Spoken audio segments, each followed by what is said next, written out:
神农架自然保护区是我国最神秘的地方之一，占地7046.8公顷，但却只有一小部分对外开放。直到现在，国家都没有明确说明限制住内的原因是什么。相传，神农架有许多不属于这个时代的动物，而过山皇身上的神秘色彩则最为浓重。这里是万物灵，欢迎关注熊探长，带你探索有灵万物。传说过山皇体型奇大无比，虽然和老虎同为猫科动物，但比它大得多。按照神农架当地人的说法，它有500公斤重，体长有4-5米长，而一般的老虎也就300多公斤重，只有3米多长。最奇特的是，过山皇的牙齿奇长无比，老虎的牙齿有6-7厘米长，算是牙齿最长的猫科动物。但是过山皇的牙齿却足足有20多厘米长，比老虎的牙齿长得多。就算过山皇的嘴巴紧紧闭上，它的牙齿仍然会暴露在外面。很多人也许会好奇，过山皇的牙齿这么长，那它是如何进食的？其实参考一下长着长牙齿的剑齿虎就知道了，它会用巨大的犬齿捕猎，用臼齿进食。不过根据当地土家族的传说，过山皇虽然是肉食动物，但是性格温和，不伤人，它也不会主动攻击，只会帮助其他肉食动物处理吃剩下的东西。相传过山皇还会保护人类，在过山皇活动的地方，其他肉食动物不敢轻举妄动，因此当地人给过山皇取了一个十分亲切的名字——山王菩萨，并把它敬若神明。过山皇引起了国内许多神秘生物爱好者的兴趣，甚至连国外网友也对这种动物津津乐道。他们最关心的问题则是过山皇是什么动物？首先可以确定的是，过山皇是食肉的猫科动物。很多对过山皇的推测正是基于这种假设展开的。有一种推测，过山皇是白虎亚种。持这种看法的是华东师范大学的刘明壮教授，他是研究神农架野人的专家。从1977年开始算的话，他9次进入神农架考察，收集到数百个野人脚印以及数千根野人毛发。他在研究野人之余，也不忘研究在民间传说中极为神秘的过山皇。他通过计算民间故事提供的数据，得出了过山皇的身高体重，并根据民间对过山皇的描述，推测出过山皇应该是被称为邹鱼的老虎白花亚种。邹鱼也是一种有灵性的神兽，它性格温和，不会杀生，甚至连草地都不敢践踏。邹鱼是巴人崇拜的神兽，而巴人就是现在生活在神农架的土家族人的祖先。另一种推测是说，过山皇是剑齿虎亚种。持这种说法的则是英国神秘动物学家卡尔舒克，他对全世界的神秘动物都具有极大的兴趣。虽然没能亲临神农架考察，但从过山皇巨大的犬齿推断出，过山皇可能是剑齿虎的近亲。这实在是令人震惊，因为剑齿虎可是生活在4.2亿年前到1.1万年前的远古生物。如果能证明过山皇真的属于剑齿虎亚种，那么这无论是在生物学领域还是在历史学领域，都是一个爆炸性的发现。包括刘明壮教授在内的很多人都想解开过山皇的存在之谜，但是科学研究证明了过山皇应该属于前动物的行列。这是因为目前并没有发现活体过山皇或者过山皇标本，很多对于过山皇的描述都集中于民间故事或者猎户之间流传的小故事之中。即使严谨客观地进行科学分析，过山皇也很难在神农架幸存。其实许多故事中对过山皇的描述存在着矛盾之处，因为任何生物的存在本能就是生存，为了生存，动物甚至能吞噬同类，而过山皇不吃活物，单靠死尸以及腐肉很难满足它的生存需求。因为体型大的肉食动物食量自然也要大一些，老虎差不多一天就可以吃掉17到22公斤的肉类，过山皇吃的自然要更多一些。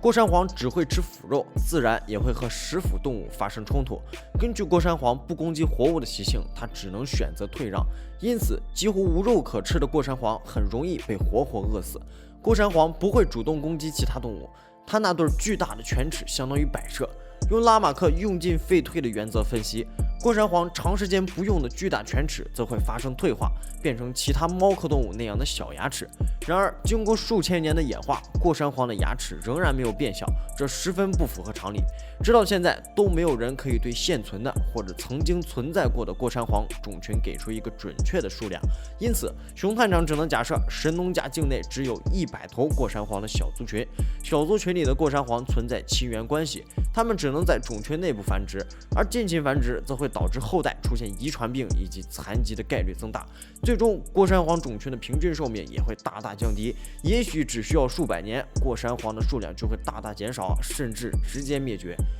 其实，过山黄并不是世界上唯一未被探明的神秘动物，国外也有一些诸如尼斯湖水怪、大脚野人这样的神秘物种，而很多神秘物种后来都被证实是伪造的，或者是误传的谣言。目击过山黄的人大多是进山砍柴的樵夫或者采药人，这些人身上没有很好的防身武器，发现有大型的食肉猛兽异常恐慌，等逃回家后自然会绘声绘色，甚至添油加醋的把看到猛兽的故事和同乡们再讲述一遍，而听到故事的人又把故事再加工后讲给别人听。这样一来，也许只是一头1米多长的金钱豹，在层层传说后就变成了4、5米的巨兽。从民间故事对过山黄形象的描述中，熊探长发现，过山黄只是单方面寄托了古人对肉食动物的美好期许，因为世界上就没有长着长牙却不会捕食猎物的食肉动物，而过山黄保护人类的形象，则是饱受凶猛食肉动物欺压的山民